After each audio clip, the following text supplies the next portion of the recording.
मालेगाव शहरातील युवकाच्या खुनाच्या प्रकरणातील मुख्य आरोपीला स्थानिक गुन्हे शाखेच्या पथकाने मनमाड शहरातून अवघ्या 2 तासाच्या आत जेरबंद केले. 15 एप्रिल 2024 रोजी रात्रीच्या सुमारास मालेगाव छावणी पोलीस स्टेशन हद्दीतील संगमेश्वर परिसरात रफिक खान अनवर खान राहणार संगमेश्वर मालेगाव हा त्याच्या 2 मित्रांसोबत मौलाना इसाक चौक कमानीच्या बाजूला उभा असताना रफिक शहा अमीन शहा उर्फ लंबा रफिक तसंच त्याच्यासोबत आलेल्या एका अनोळखी जोडीदाराने मागील भांडणाची कुरापत काढून रफिक खान याला शिवीगाळ करून धारधार हत्याराने त्याच्या डोक्यावर, हातावर व मांडीवर वार करून जिवंत ठार मारलं होतं. याबाबत मालेगाव छावणी पोलीस ठाणे येथे गुन्हा रजिस्टर नंबर 117/2024 भारतीय दंडविधान कलम 302, 504, 506, 34 प्रमाणे गुन्हा दाखल करण्यात आला होता. या घटनेचं गांभीर्य लक्षात घेऊन नाशिक ग्रामीण जिल्हा पोलीस अधीक्षक विक्रम देशमाने, अप्पर पोलीस अधीक्षक मालेगाव अनिकेत भारती, सहाय्यक पोलीस अधीक्षक तेगबीर सिंग सिंधू, सहाय्यक पोलीस अधीक्षक सूरज गुंजाळ यांनी यातील आरोपींना तातडीने अटक करण्यासाठी मालेगाव छावणी पोलीस ठाणे व स्थानिक गुन्हे शाखेच्या पथकाला आदेशित केलं.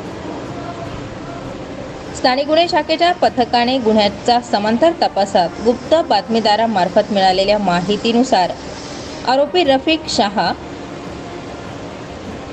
उर्फ लंबा रफिक हा मनमाडच्या दिशेने एका दुचाकीवर जात असल्याची माहिती मिळाली.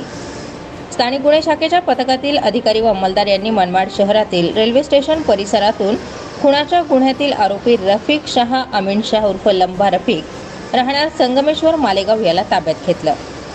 याला विश्वासात घेऊन विचारपूस केली असता त्याने त्याचा साथीदार फैसल याच्यासह सदर गुन्हा केल्याची कबुली दिली. रफिक शाह उर्फ लंबा रफिक याला मालेगाव छावणी पोलीस ठाण्यात हजर करण्यात आला असून साथीदार फैसल याचा तपास आता स्थानिक गुन्हे शाखेकडून सुरू करण्यात आलाय. आरोपी रफिक शाह उर्फ लंबा रफिक याने गुन्हा घडल्यानंतर मालेगाव शहरातून पलायन केलं होतं. स्थानिक गुन्हे शाखेच्या पथकाने 2 तासाच्या आत त्याला ताब्यात घेऊन त्याच्याकडून गुन्ह्यात वापरलेली होंडा युनिकॉर्न मोटरसायकल हस्तगत केली. नाशिक ग्रामीण जिल्हा पोलीस अधीक्षक विक्रम देशमाने, अपर पोलीस अधीक्षक मालेगाव श्री अनिकेत भारती, सहाय्यक पोलीस अधीक्षक तेगबीर सिंग संधू, सहाय्यक पोलीस अधीक्षक सूरज गुंजाळ यांच्या मार्गदर्शन व सूचनांप्रमाणे स्थानिक गुन्हे शाखेचे पोलीस निरीक्षक राजू सुर्वे, पोलीस उपनिरीक्षक संदीप पाटील, पोलीस हवालदार चेतन संवनसरकर, पोलीस नाईक शरद मोगल, योगेश कोळी, विशाल आव्हाड, हेमंत गिलबिले, प्रदीप बहिरम, सुभाष चोपडा, दत्ता माळी यांच्या पथकाने सदर खुनाच्या गुन्ह्यातील आरोपीला ताब्यात घेऊन अवघ्या 2 तासाच्या आत जेरबंद केले. स्टार 24 फास्ट न्यूजसाठी माधव खाबिया सह पंकज बच्छाव, नाशिक ग्रामीण.